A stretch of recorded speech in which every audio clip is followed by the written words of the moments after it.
হয় হেপাহৰ ৰঙালী বিহুলৈ মাজত মাত্ৰ আৰু কেইটামান দিন বাকী থকা সময়তে আমি দেখিছোঁ যে চৌদিশ ইতিমধ্যে ঢোল পেঁপা গগনা বিহু নামৰ সুৰেৰে ইতিমধ্যে উখল মাখল পৰিৱেশৰ সৃষ্টি হৈছে।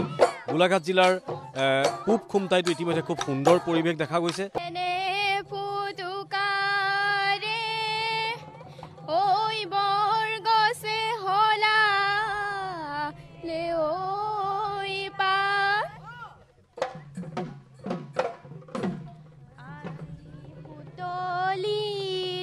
ঢোল পেঁপা বাজিছে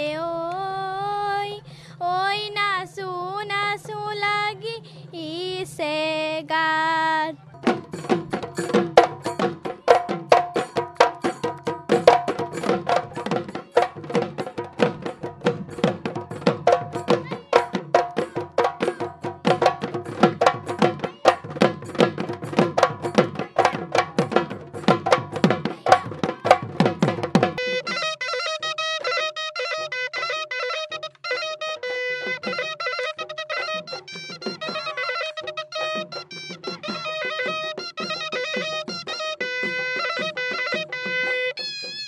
নাচনী ঐ লাহৰী গগনা ঐ লাহৰী গগনা ঐ গগনা তই পিন্ধিলে গগনা তই পিন্ধিলে গুণে অহা বেলি বহাগত নাচনী ঐ তোমাকনো বিয়া দিলে ঐ তোমাকনো বিয়া দিলে ঐ গগনা ঐ বজাব গগনা ঐ বজাব কোনে।